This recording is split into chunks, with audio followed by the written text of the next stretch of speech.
Jaya Radha Madhava Kunja Vihari Radha Madhava Kunja Vihari Jaya Radha Madhava Kunja Vihari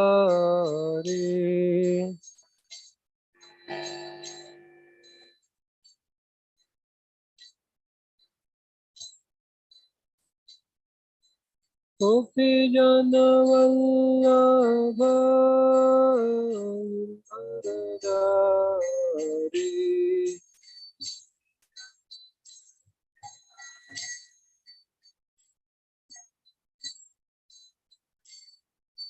Gopi Jana Vallabha Giridhari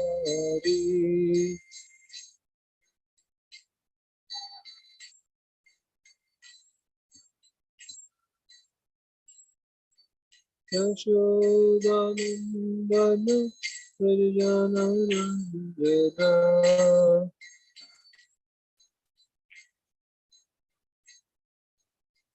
Yashodanandana Prajanarandana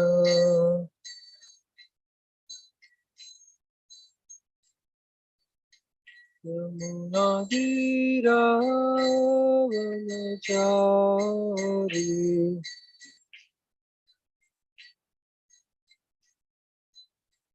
Yamunadiravanachari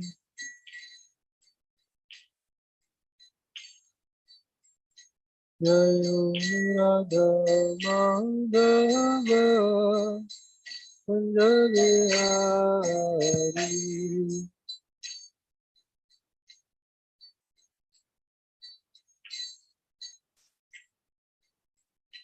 Jayo Radha Madhava Kunja Vihari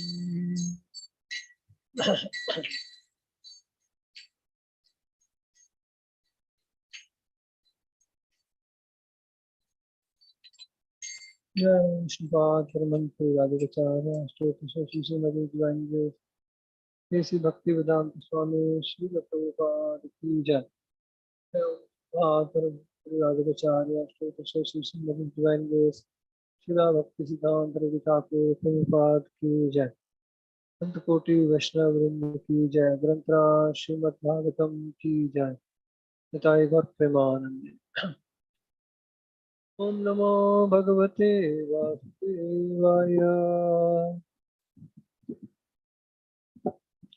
ओम नमो भगवते वासुदेवाय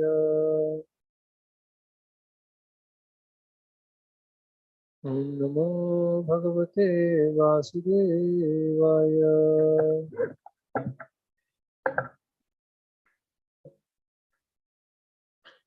नारायणं नमस्कृत्य नरं चैव नरोत्तमं देवीं सरस्वतीं व्यासं ततो जयमुदीरये नष्टप्रायेषु भद्रेषु नित्यं भागवतसेवया Bhagwati उत्तमश्लोके भक्तिर्भवति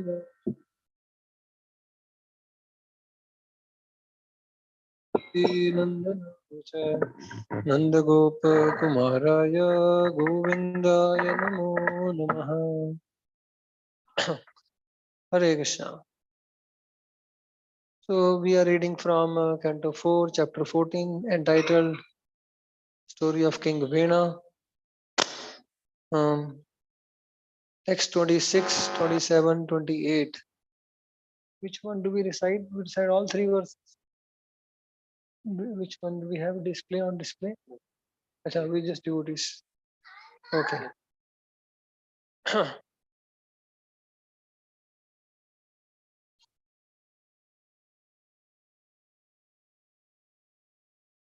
So we'll recite text 28 then.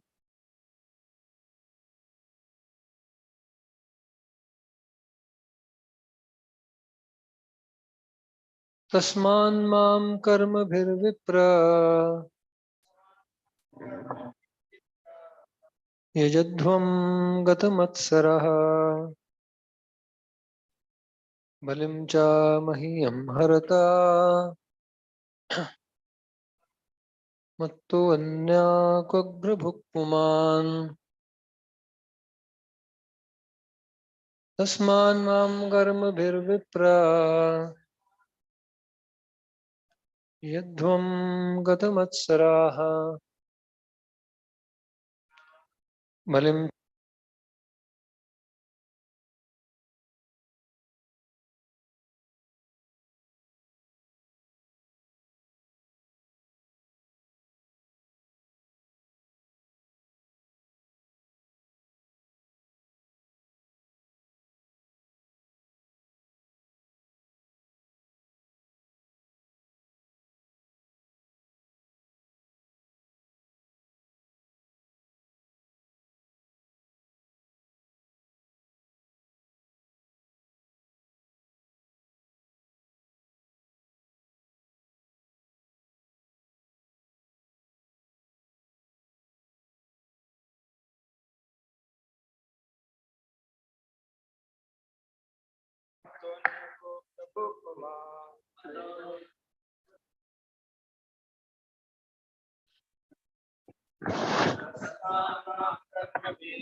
If you are intelligent, you should know that there is no personality superior to me who can accept the first oblations of all sacrifices.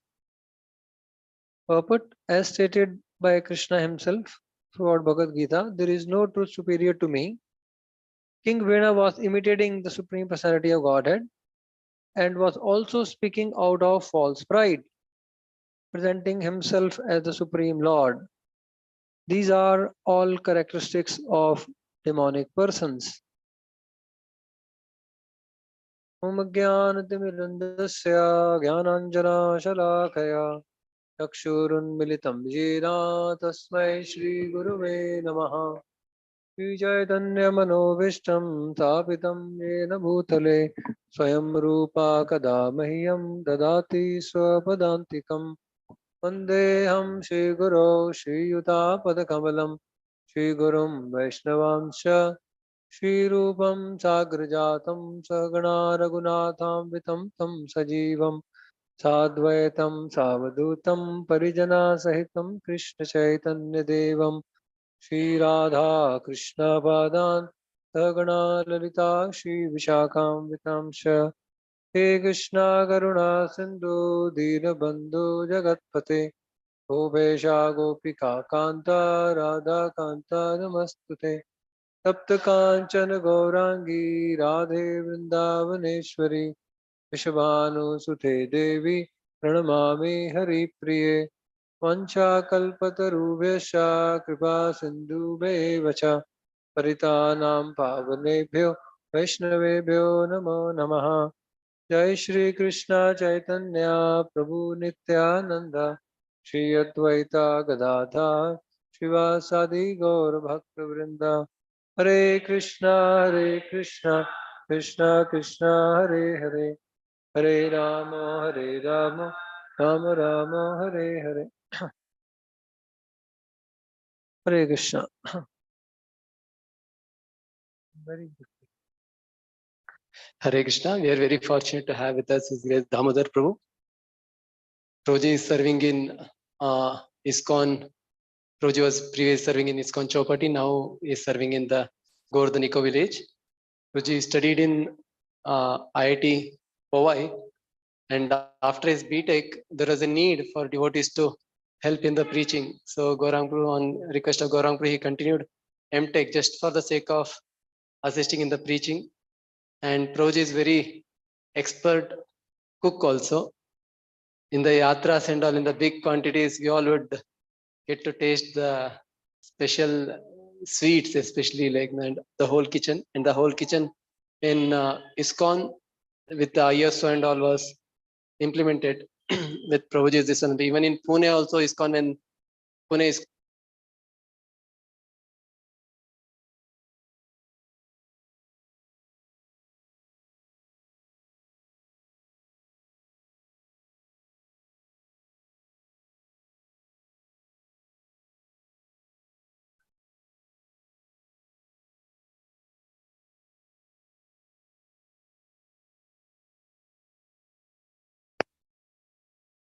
so I still remember that when you had gone for Kumbh Mela also, Prabhuji was taking care of the whole big setup, like Kumbh Mela kitchen.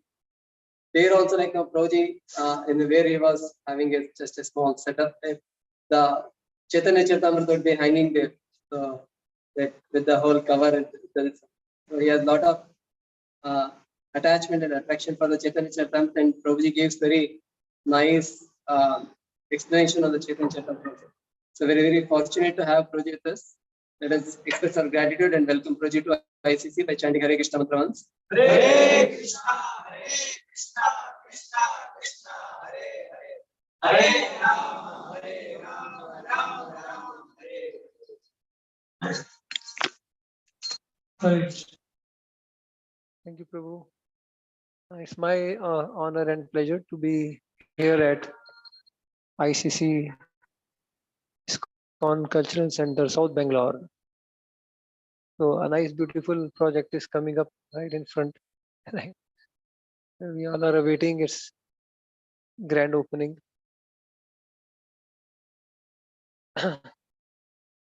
So I'll just read the translation of the last two verses also. Today we are covering verse 26, 27, 28.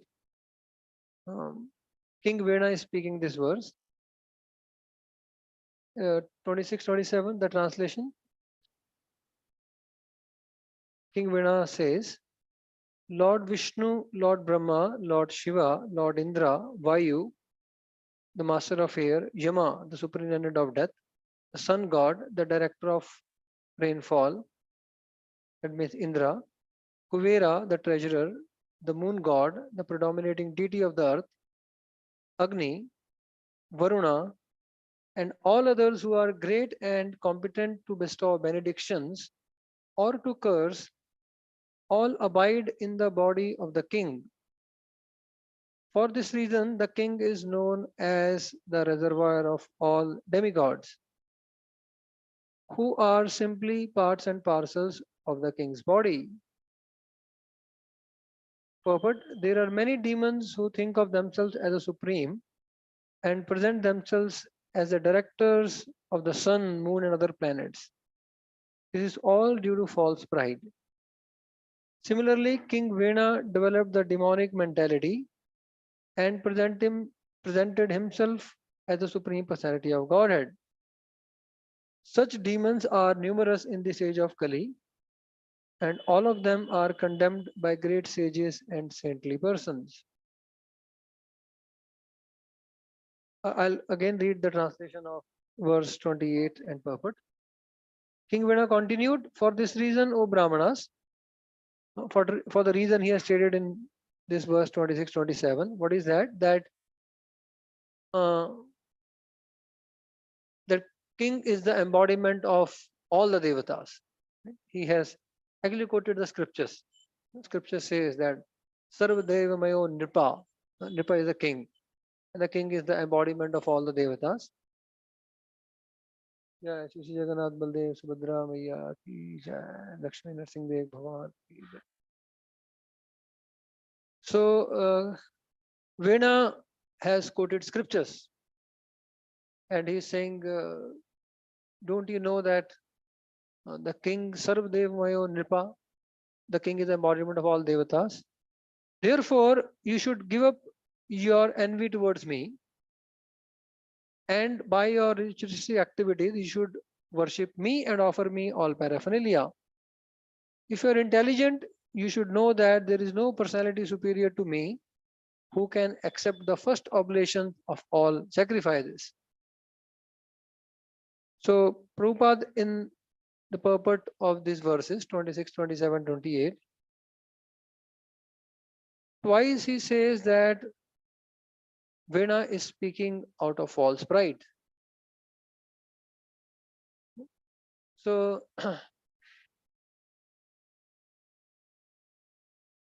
even though the devatas, they may quote the scriptures, even the demons, Prabhupada is calling Vena as the demon. Of course, he's a king, but he's a demonic king against the Supreme Personality of Godhead. So, there are many people who may quote the scriptures, but actually misapply them. So here in Vena, the sages, they all worship in by their sacrifices. In all the sacrifices recommended, the devatas are worshipped, but they are worshipped as limbs of Vishnu with that understanding.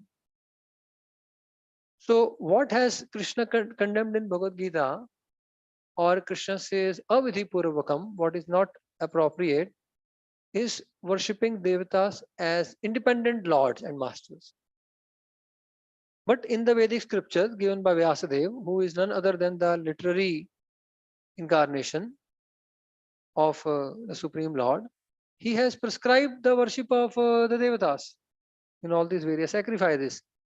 But then they are worshipped as limbs of Vishnu, parts and parcel of Vishnu.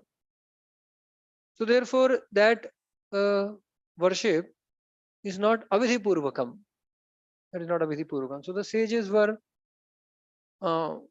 worshipping, centrally they were worshipping Lord Vishnu, and also devatas. The oblations in the sacrifices are offered to all the various devatas, and all that goes to Vishnu. Right? And of course, Lord Vishnu is also worshipped, right? Along with the devatas, along with his limbs. So that is a part of the Karmakanda procedure the fruitive ritualistic activities which are recommended in the Vedic literature for gradual elevation. The immediate goal is at times the Swarga and so on. But this, whatever is recommended is Vedas, is ultimately for the gradual elevation, promote them ultimately to worship, Vishnu worship. So therefore, it's not mm, it's not inappropriate as such, whatever is recommended in the Vedic literature. But of course, our acharyas, they say, although the sages, even great Mahabhagavata king, if you read the story of Ambrish Maharaj doing various sacrifices, Prithu Maharaj did many sacrifices. All the great Mahabhagavatas kings, they would perform various sacrifices, and in all that, Devatas would be worshipped. They would be worshipped. So, because that's a process, and that they would do for gradual elevation for the benefit of all the people in general. But in their own personal capacity, they were dedicated exclusively to Vishnu worship. But to set a good example for all people, they would also have this various sacrifice performed for the overall welfare, for the prosperity of the state, and to gradually elevate people. So many great Mahabhagavatas in Srimad Bhagavatam, they have performed this fruitive ritualistic sacrifices where devatas are worshipped and where centrally Vishnu is worshipped. But our acharyas, Prabhupada, they have said actually for us, though we have all respect for the devatas, there is no need to worship them separately. There is no need to worship them separately. Although in Bhagavatam it has been described, right? The sages are worshipping and many kings are worshipping, but that's for a different reason. But for us, though we respect all the devatas as limbs of the Lord, there is no need to worship them separately for the reason yatha taror moola nishechanena tapyanti tat skand bhajopashakha. As we water the roots of the tree, all the branches, leaves, and so on will be automatically satisfied. And prano pahara stajithendriyanam tadha sarv arhanam achyutejya. So just like we feed the stomach and the vital energy goes to all the senses, similarly by worshipping Krishna, worshipping Lord Vishnu alone, all the devatas are automatically nourished. But herein the sages, the point we're discussing, the sages were worshipping the various devatas in various votive ritualistic sacrifices. And King Vena is saying there is no need to worship any of the devatas. For I represents all the devatas. Again quoting the Vedas, again quoting the scriptures. So on the strength of scriptures, he's saying you should all worship me, for I represent all the devatas. What's the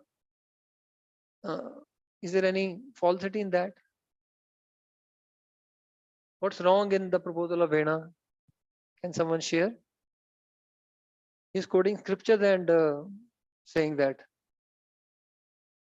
you all worship me, Sarva Deva Mayo Nripa.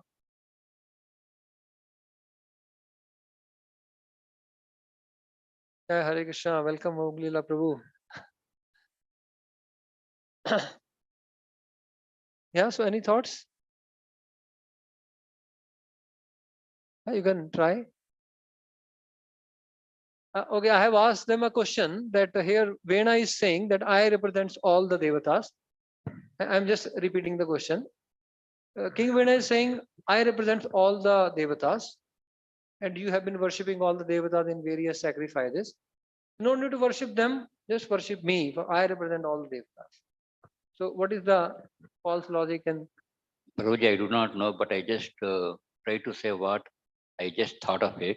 yeah, He is a representative of the devatas, Yeah. but he is not the actual devata.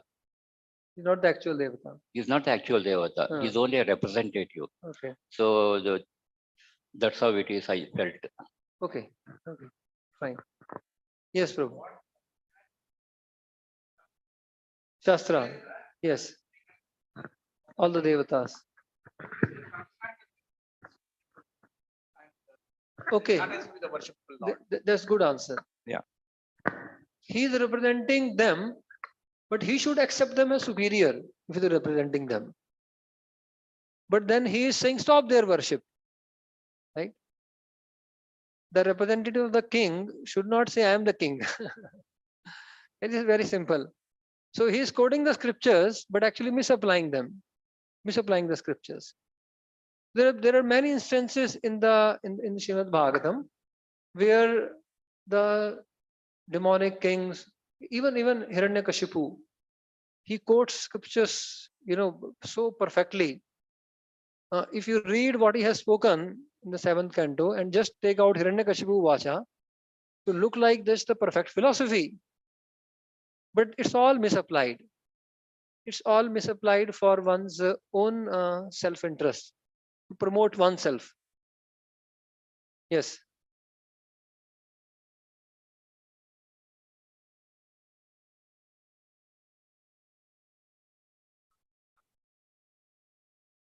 Okay, but none of the bona fide sampradayas would say. Yeah. Yeah. So often, the so many people may quote scriptures and actually totally misapply. To give you another example, just to take some words and quote it in some context and misapply is very common. Not just scriptures, even Prabhupada's statements. Right? Right? In Prabhupada's statement, we can actually totally quote them in some different contexts, misapply them, and justify totally something wrong, which is not the mood of Prabhupada at all. To give you one example, there was a devotee who was serving in Kolkata in the initial days, and there were a lot of challenges in Kolkata. This devotee wrote to Prabhupada, Prabhupada, it's so difficult to serve here. It's, the place is so tough. No one is staying here, and there's a lot of politics going on, and the neighbors are unfriendly, and so on and so forth. So I think now we have got the land in Mayapur. We should close down this Kolkata center or Kolkata temple and allow me to come to Mayapur. Prabhupada wrote back, okay, you can give up everything, all your responsibilities in Kolkata, and come to Mayapur and relax, and I'll maintain you. Right? Prabhupada wrote in a very sarcastic way. If you see, it was in response to him, and immediately understood that Prabhupada is very unhappy with the whole proposal. He understood. But now those lines were later quoted. Prabhupada said, you can retire, come to Mayapur, I will maintain you. That means Prabhupada will be happy if we retire from other city centers and we can come to Mayapur, and Prabhupada will maintain us. So ISKCON Mayapur should maintain us. There are many who actually have quoted this statement and referred back that Prabhupada will be happy by this, but it was totally just the opposite of what Prabhupada meant. So therefore, it is very common to take some words of the scriptures, some words of the acharyas, and justify what we want to do. Justify what we want to do, or justify our own sense gratification, justify our own personal agendas, and which may be totally not the desire of our Guru Parampara and Prabhupada. This is very common. It's very common. So therefore, unless we understand fully what is the mood and mission of Prabhupada, by reading, we have to read all his purport very clearly. So we can't take one instruction given to one devotee, stand alone, and debate on that. We have to see the entire picture, and especially be thorough in reading his books. Right? So by reading all his purports, we understand his mood and mission, and then we can analyze this statement. Is it just some contextual statement, or this is his main teaching? Because if you see what Lord Chaitanya says to the Mayavadis when he's preaching, he said, Om is the Mahavakya in the Vedic literature. And the holy name is the essence. Tattvam Asi is one of the side, it's just one thing. I would say it's just one side philosophical point, Tattvam Asi. But the something which is, not the core teaching or just one side philosophical point that has been highlighted out of proportion, and that Shankaracharya has made as the main, that this is the main teaching of the Vedas, which is not. Omkar, the holy name, is the main uh, teaching of the Vedas, and we have to take shelter of the holy name. And Tattvamasi is just showing that you are of the same spiritual nature of the Supreme Lord. But that's not our main meditation. That's not the main process. So in this way, this has been very common in from the Vedic times, in the modern times. You take one side point spoken by the scriptures or the acharyas, and that is your agenda, and you say this is the main teaching of Prabhupada. This is what Prabhupada wants all of us to do, without referring to the entirety of his teachings in his books.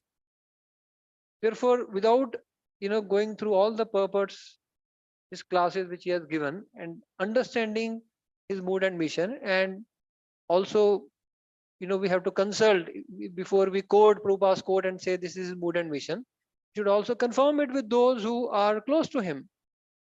Therefore, there's a check. Is that his mood and mission in his books? How many times he speaks about that in his books? Whatever we take, whatever statement we may take. How many times he in his purport he says devotees can retire in Mayapur? Right? He hardly. So one contextual statement somewhere we have taken the text out of the context and we may quote. So this is quite common, and uh, we should not do that, and we should not be misled also. We should not be misled. We should confirm it.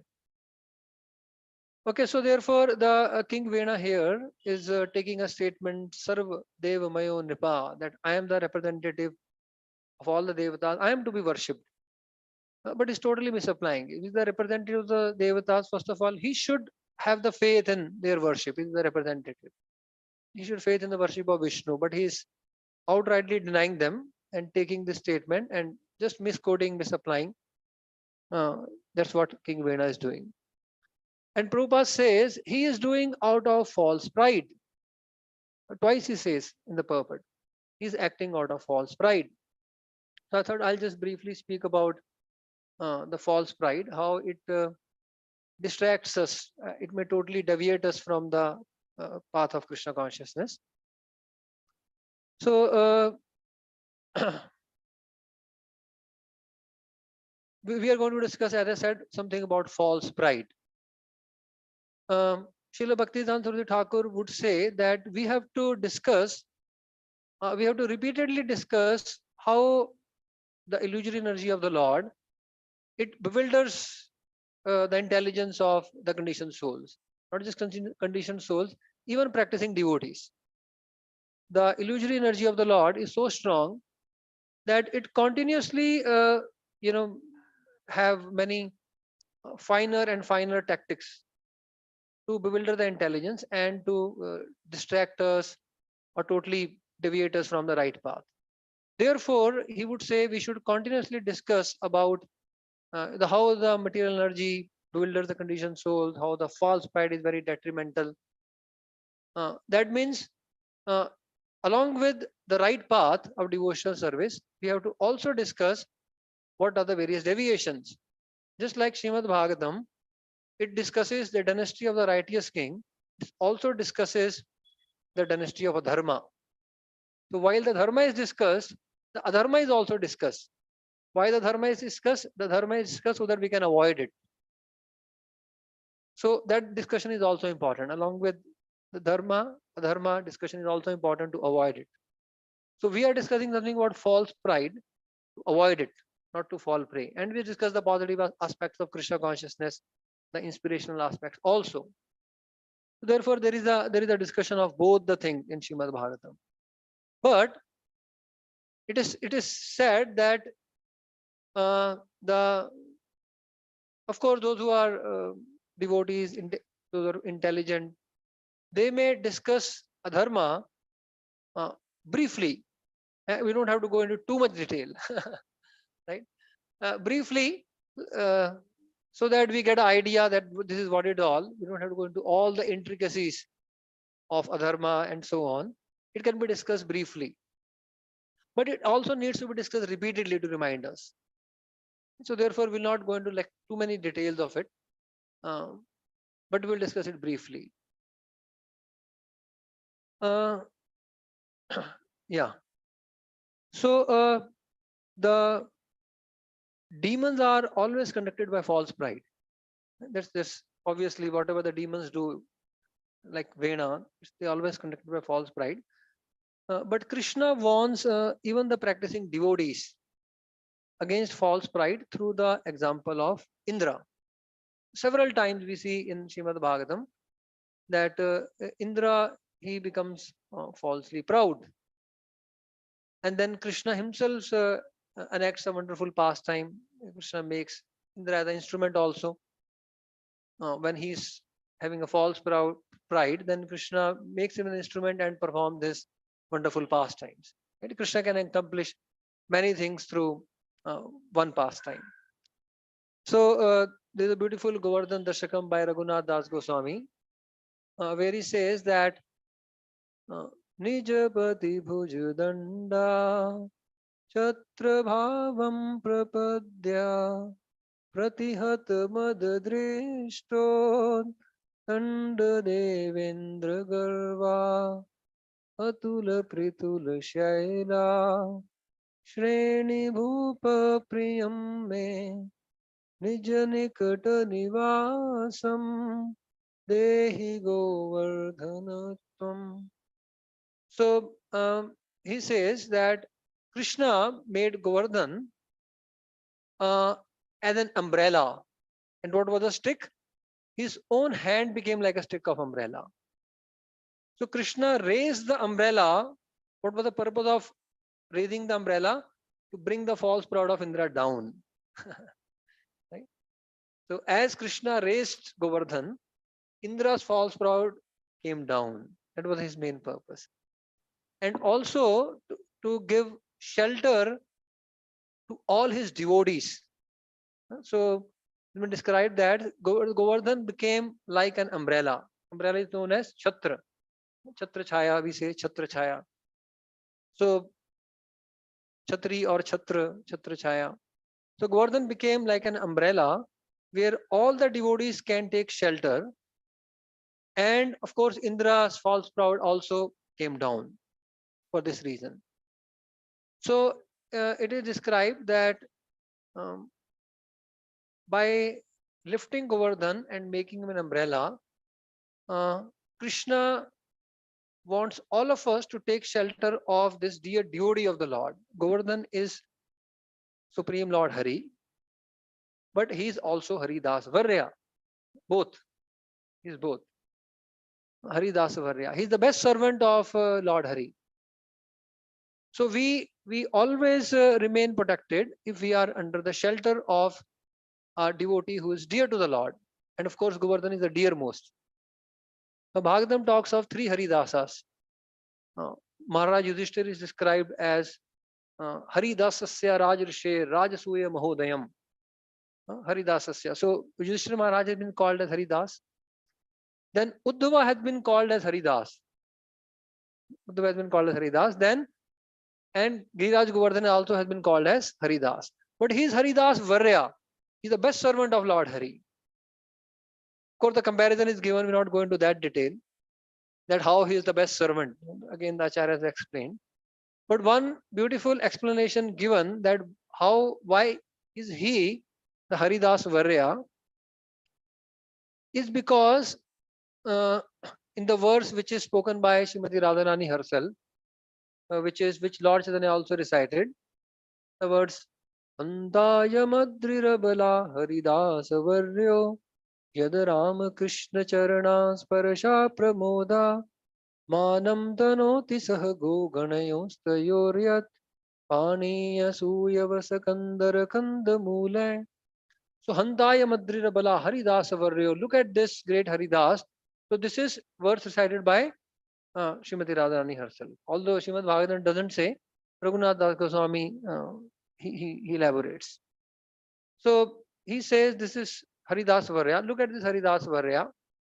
He gives great pleasure to Krishna and Balaram, not just give great pleasure to Krishna and Balaram, but likes to serve all the devotees, all the gopas, gopis, the cows, the calves, by providing them fresh, natural spring mineral water, Govardhan, fresh grasses.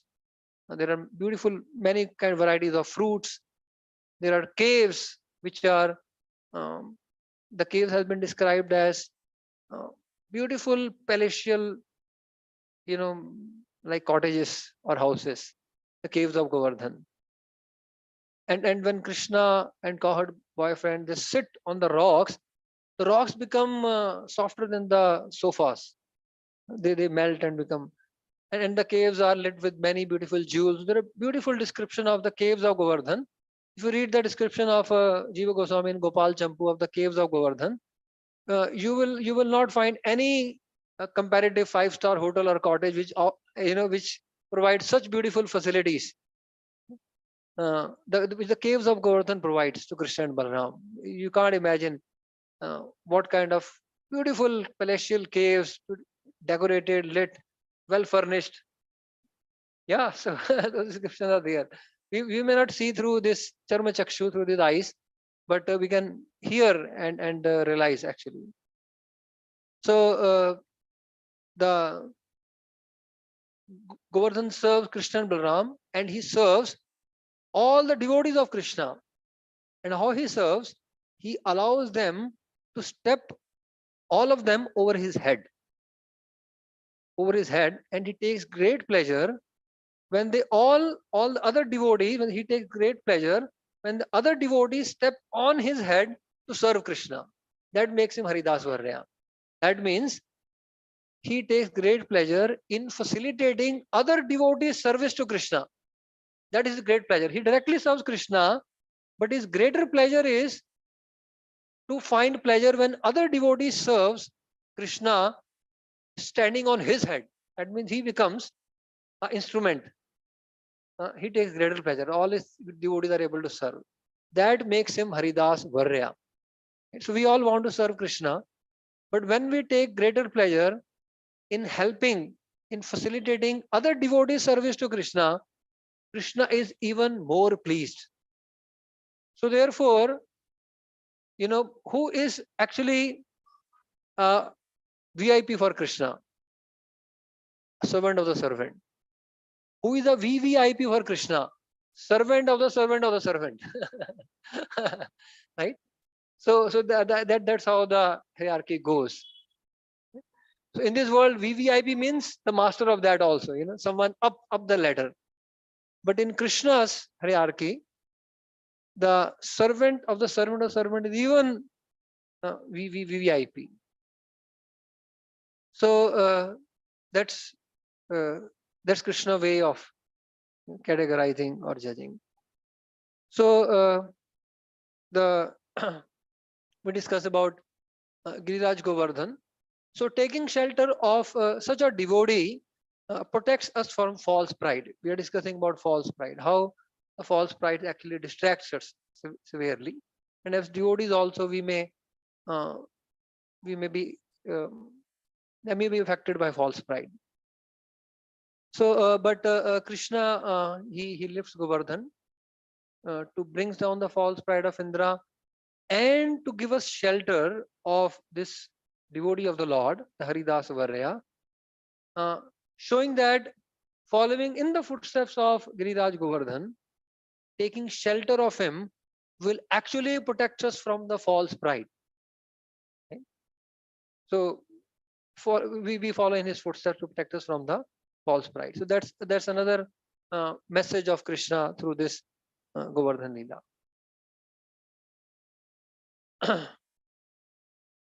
So we should remember that the quality which takes us very far away from Krishna is actually the false pride, and the quality which brings us very close to Krishna is the humility, just the opposite.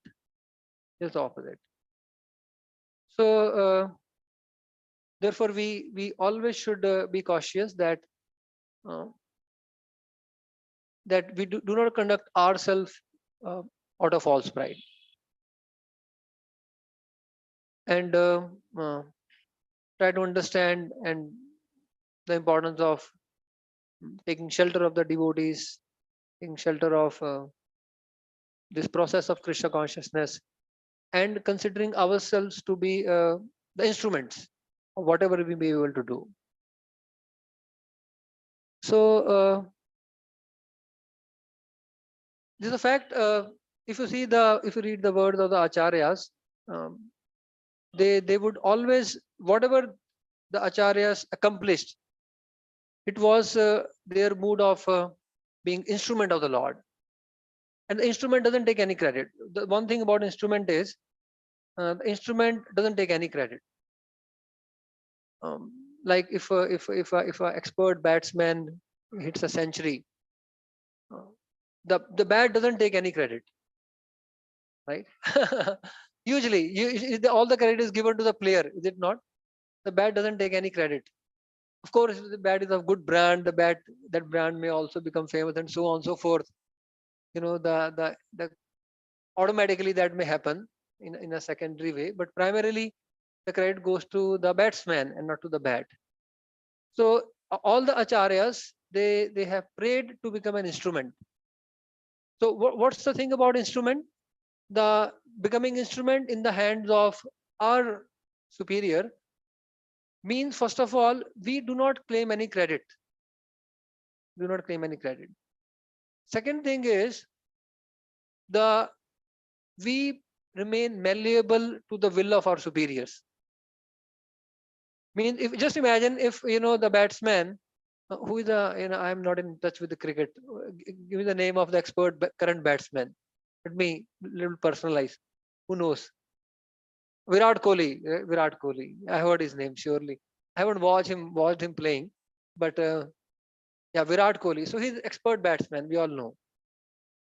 He wants to move the bat in this direction toward the left. We call leg direction. Left direction is called, okay, whatever it is. It toward the left. But the bat wants to move center or the off direction, right? So there will be he won't be able to really accomplish, right, if the bat is own independent movement. So therefore, becoming an instrument, when the acharyas have prayed that may we become instrument, uh, is actually may we become malleable. That means whatever way the gurus, whatever way the devotees want to utilize us, accomplish something, they may accomplish. So therefore, becoming malleable to the will of our superiors is actually one of the important characteristics of an instrument, Lord, and not taking any credit for oneself. That's another thing about being free from the false pride. So when we actually become like that, we may ourselves be surprised what the gurus can accomplish through us. We may have never imagined, right? Much beyond our capacity. If we just become instrument, because experts can even use a broken instrument to hit a century, right? Even if the Virat Kohli has the best bat, even if you give him mediocre or a lower quality bat, because of his expertise, he may still hit a century because of his expertise. And again, the lower brand may become glorified than the higher brand or so on. Therefore, the point I'm making is, actually we can see the potency of the Lord. We can experience the mercy of the Lord in our own lives. Right? If we just uh, if we are not eager to take the credit, and if we are increasingly, if we become malleable to the wills of our Guru Varga, then we will be surprised how we as a broken instrument may be used to accomplish many great things, which are actually beyond us, beyond our personal capacity. And then we can witness the magic, and we may participate as a broken instrument. We may participate in that pastime, because pastimes of Lord Chaitanya, pastimes of Prabhupada are going on. And they're going on. Now, when we read Lilamrit, we see, how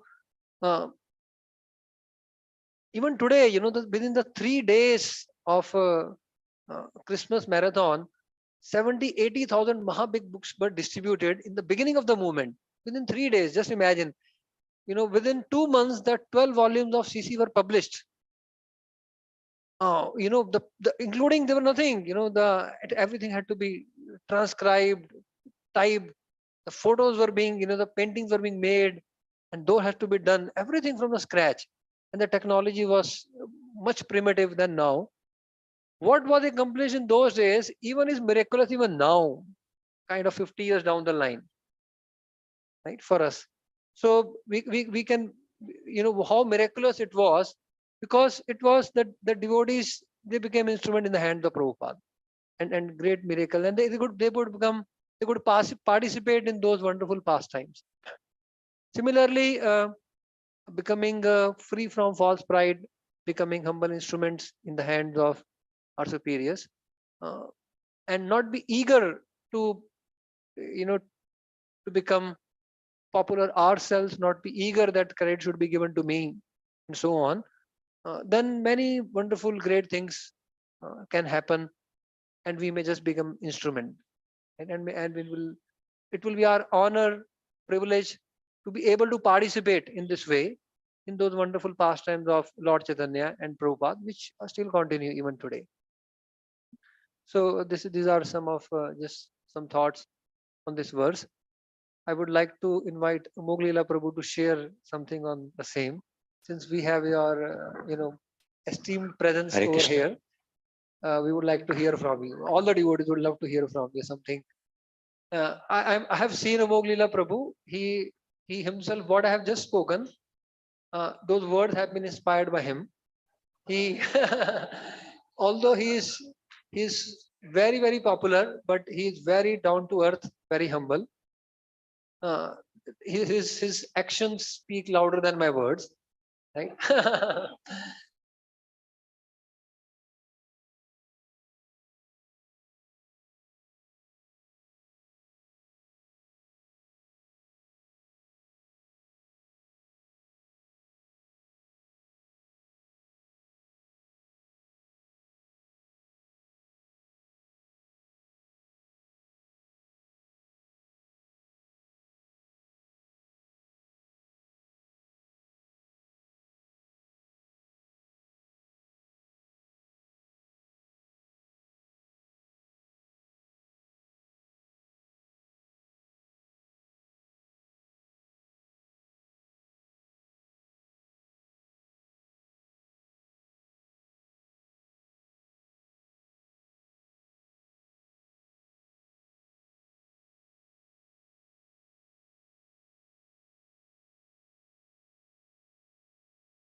which is in Kena Upanishad, quoted by Srila Bhaktivinoda Thakur and Jaiv Dharma, about pride.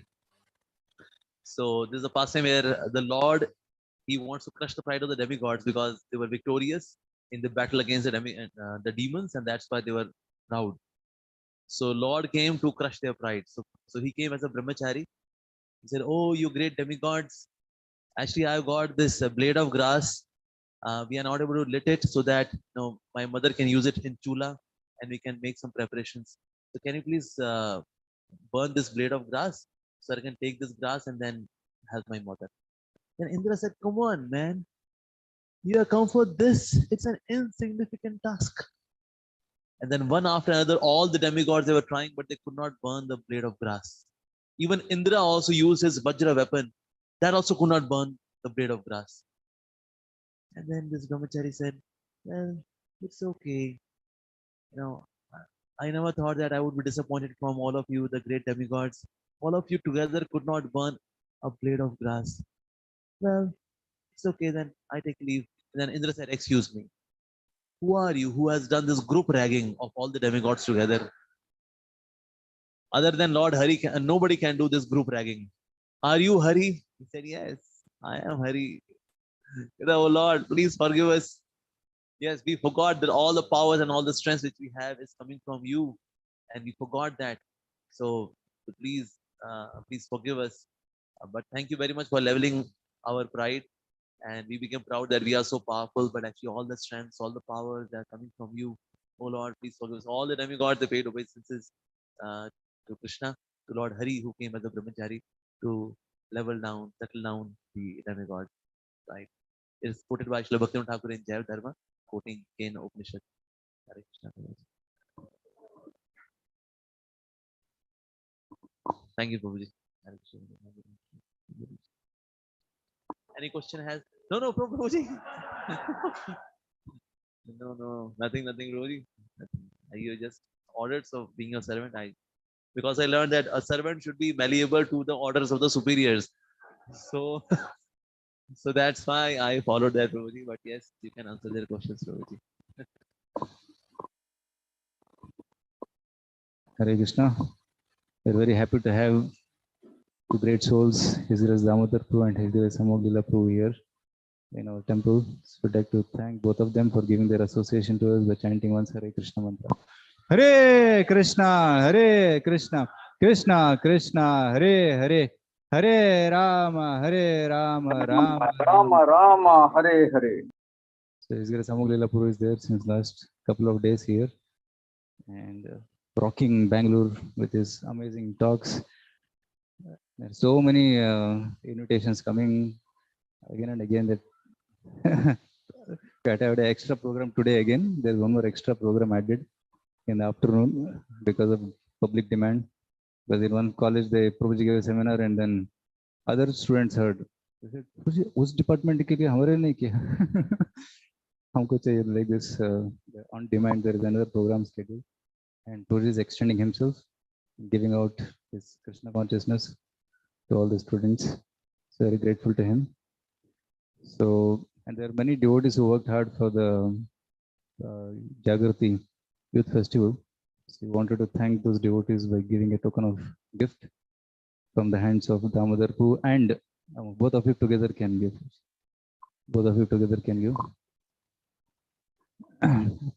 Arsha Prabhu. Arsha Prabhu was the man behind the drama. Haribo. Somebody can take photos. Who's taking photos? Who's taking photo? Yeah. And we have no, not Haribo.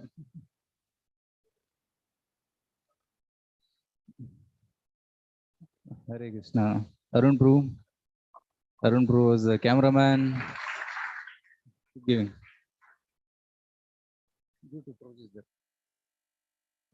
We have our Sushant Prabhu. Sushant Prabhu is doing all the back-end services and taking care of guests. Haribo.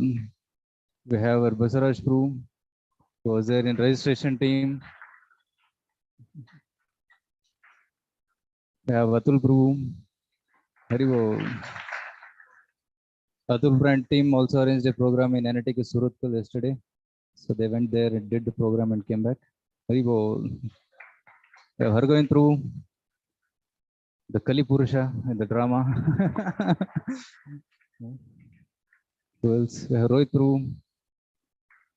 Haribo. Who else is remaining? Pratik Prabhu, who was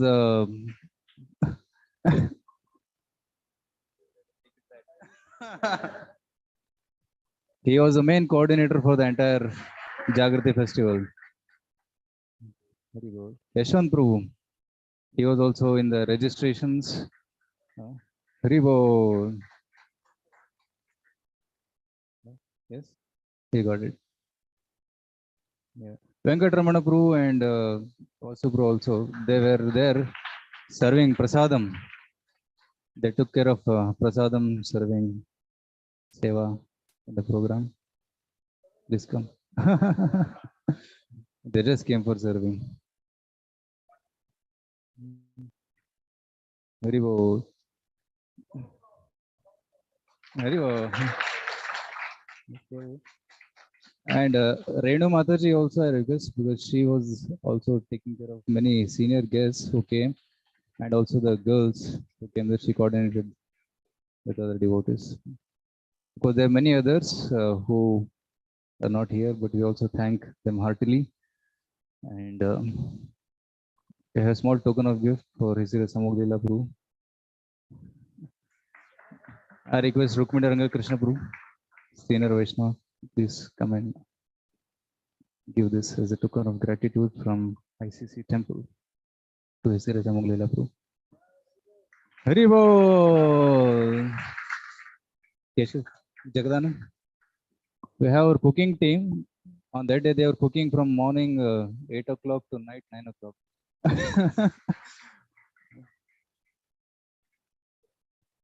This was for your Apple plugin. We asked your assistant, they said this is the Keshav Prabhu, Keshav Gaursundar Prabhu, and Jagadananda Prabhu.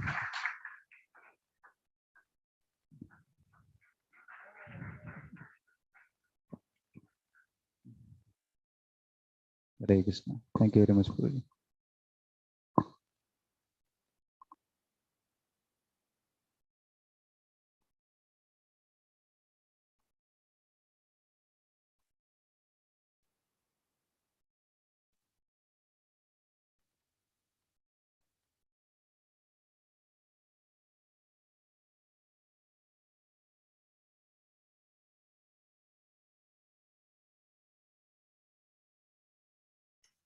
Hare Krishna Prabhu, we could not listen to what Amog Leela Prabhu said. Can that be repeated all, Prabhu?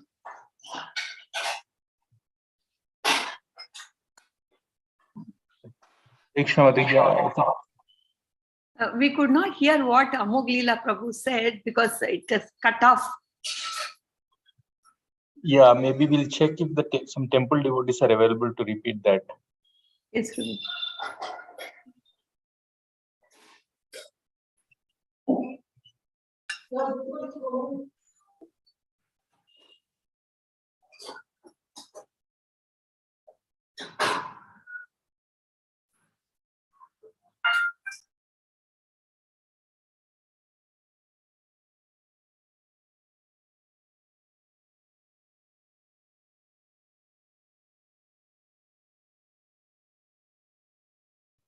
Looks like no one is there, Mataji. They are winding up. Maybe we will try to get that message passed on in some other way. Or... Sure, Prabhu. Maybe if you find out, maybe tomorrow you can tell us, Prabhu. Sure, sure. Yes. Thank you, Prabhu. Hare Krishna. Thank you.